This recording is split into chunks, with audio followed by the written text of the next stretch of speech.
Welcome back to the channel. This is Flownaut. I'm Brad, and today's video is a follow-up review on the Koala sofa bed. It's going to be a 2-month update living with the sofa bed as a full-time bed and sofa. I'm going to go over some maintenance tips, address some of your comments from the last video, and then I'll give you my final thoughts overall. So if you've never seen me before, the short snippet is I just moved from St. Louis to Seattle. I moved from about a 540 square foot studio to just over 400 square feet. A lot of thought went into the furniture that I bring into the space. It's essentially a giant square. This is my apartment, but it also is my YouTube studio. So a bed would have taken up a lot of space, and for me, the sofa bed allows me to put the bed away when I'm not using it and have all of this free space to get some different shot angles and things like that. Aerobics in here, so many activities. Now, one thing I want to address that I haven't had to address yet, because I'm still a smaller creator, is sponsors. Now, I'm going to be super picky about the sponsory things that I bring onto this channel. I only want to partner with companies where it makes sense to me based on the topics that I'm talking about, or to you as an audience tuning into these topics. Since the last video got a lot of views, I actually approached Koala directly and asked if they would want to partner with me for a couple of my upcoming videos. And I'm happy to say that Koala is a sponsor for today's video. I also want to say I got a new haircut and some tattoos since I started filming this video, so you're going to see this version of me in some clips and some B-roll as well. New tattoos.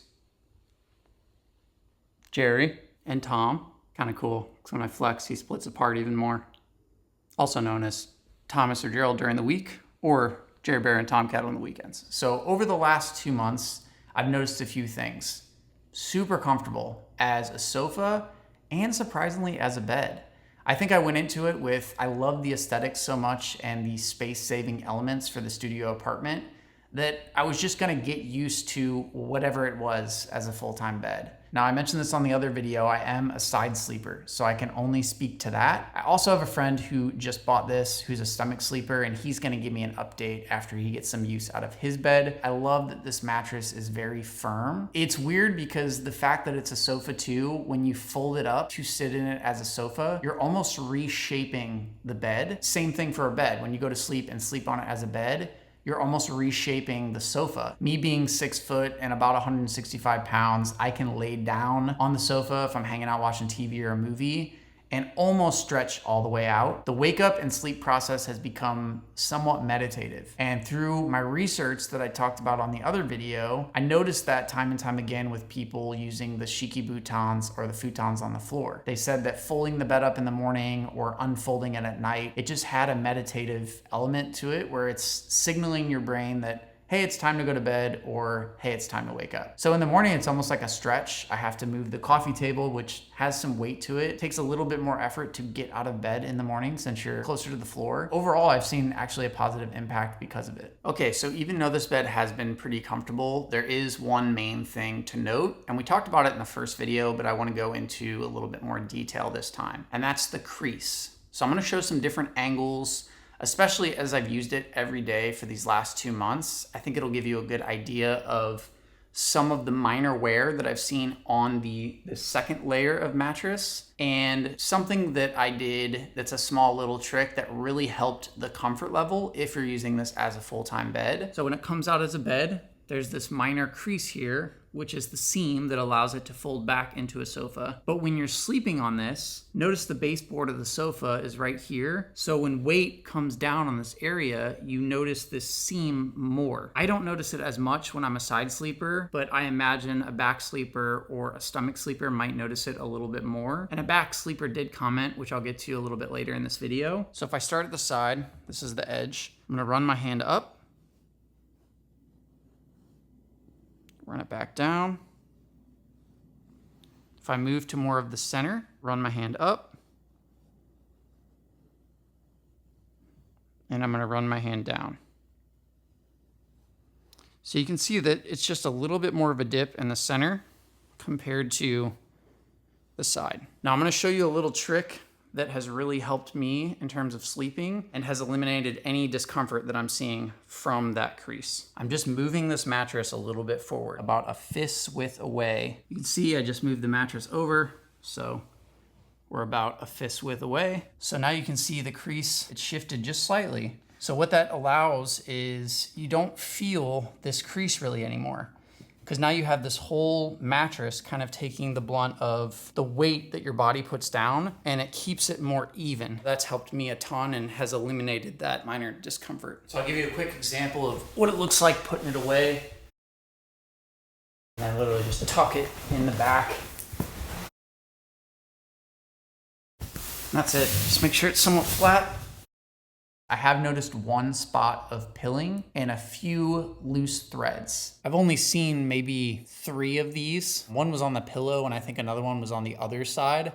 I just took scissors and just snipped it off. But other than that, the quality of the sofa I think is held up really, really well. And I actually commented back to one of you that I haven't seen any pilling yet, which I hadn't until this morning. One of the back pillows right there, I noticed it on the top edge. It was just one little pill. I noticed that's not a bad thing through my research on the quality of the product. It's something that just happens with fabric sofas. Over time, as it's rubbing against certain materials, t-shirts, jeans, whatever. I say that because I'm somewhat unfamiliar to the fabric sofa world. I've had leather sofas for the past several years, so this is the first fabric sofa I've bought in a while. And I've had to do some research on how to maintain it, which I'll go through some tips from what I've read and from what Koala has provided on their site. So the first tip around maintenance is use a mattress protector. If you're spending $1,700 or so on a sofa, spend the extra $20 to $25 to protect the mattress. And it really does a good job if you do find that it's a little bit hotter one night and you're a little bit sweaty. It's all sweat under here. This is just sweat from here down. That sweat isn't actually seeping into the mattress itself. The mattress protector is there to prevent that, and then you can wash it and keep everything smelling good. Next is wash the pillowcases and your sheets. These 2 pillows on the back, as well as the ones on the side, all of those can unzip and the pillow removes. The nice part is they all have this little stretchy part where you can hide the zipper, which I think really helps when washing this to avoid the zipper catching on something. So then I can just pull this. I think that's a small detail that really does help. Now, I just washed these recently. I just did detergent. I did it on gentle cycle and cold wash, and I just washed them by themselves. It really did help with any like little odor that I noticed. It eliminated it. I think I'm gonna kind of put this in practice to do it maybe once every 2 weeks just to keep it smelling fresh. I think that's really dependent on how active you are on the sofa. If you have kids, if you have pets. I know pet odor sometimes really sinks into sofas. And then washing my bed sheets, I typically do that once a week anyway when I'm just giving the apartment a clean. Vacuuming is another big one. I didn't realize how big of a difference this actually makes on odors and eliminating some dust or, surface level things that might be on their hairs throughout the week. I typically have done once a week. Be light on the fabric. Don't use a tool that's gonna be rubbing against the fabric pretty hard. I don't have a fancy, I got the $60 one off Amazon. Another one was removing lint and pilling. Koala recommends using a lint roller to keep hairs and other things that might stick to the sofa, just to be consistent and keep things off of the sofa itself. There's fabric combs out there that didn't seem expensive. It's something I'm still doing research on, but the comb just has like a little rougher bottom where you literally just scrape over the pill and it eliminates it to keep the fabric in good shape. Spills and stains, which is something that I haven't had to deal with yet. But again, if you have kids or a little bit more of an active household, sofa. That might happen eventually where you get a spill or a stain on it. Light detergent or gentle detergent mixed with warm water and dabbing the sofa. Do not rub the stain. It can have the potential to go deeper into the fabric, so you just gently want to dab it. And baking soda is something that I've also looked into throughout my research with just fabric sofas. I bought a big bag of it, so I haven't had to use it yet. You basically just sprinkle it over the top of the couch or the areas that really need it, let it sit for a few hours, and then vacuum it up later. Apparently that does wonders in neutralizing that odor. All right, next are some of your comments that I saw from the previous video, some common ones that I wanted to answer. One of them was, can it fit 3 people comfortably? And if you look on Koala's site, this is listed as the 3-seater. By taking off the side pillows next to the armrest, that will give more room.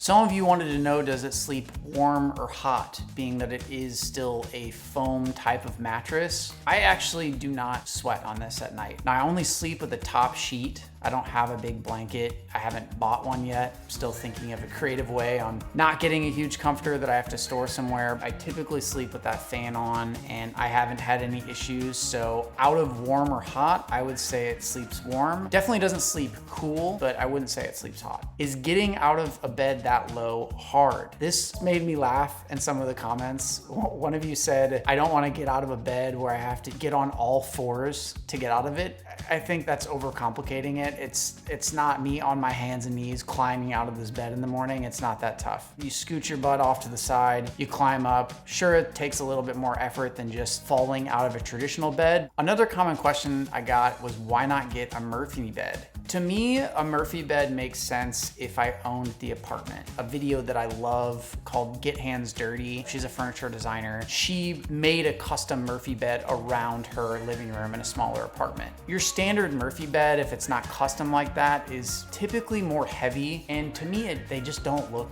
great. It's usually supposed to mimic some piece of furniture, like a big furniture cabinet or something like that. What drew me to the Koala sofa bed was that it didn't use any tools and it'd be a lot easier to move. I didn't want something that stayed in a corner, took up space, and was ultimately heavier when I do have to move to another apartment. And for all of my back and stomach sleepers, a back sleeper did comment in the previous video, and I appreciate the insight on that. He said he just missed that crease, so he found that it was comfortable enough for him to sleep because he wasn't hitting that crease. Sleep more at a diagonal to make it a little bit more comfortable. Use the trial period. That's what it's there for. So final thoughts on all this. No BS, I would make the purchase again. Form and function, I think as a sofa and as a bed, the quality, the comfort is there, especially for small spaces. Minimal care is needed, but you do still have to take care of it. So depending on how active your lifestyle is, maybe you have kids and pets like I mentioned, you might need to vacuum more regularly or do some things to really minimize the odors or stains and spills that might happen. And then more follow-ups to come in the future. I create these videos because it's reviews that I would like to see for items that I want to purchase. And unfortunately, there wasn't reviews in purchasing this sofa when I bought it. So I felt like there was kind of a gap there that needed to be filled. Definitely drop a comment if there's something I missed. So that's it. Hopefully you enjoyed today's video. If you like this content, consider subscribing. Punch the like button below because it does help YouTube recommend this video to other people.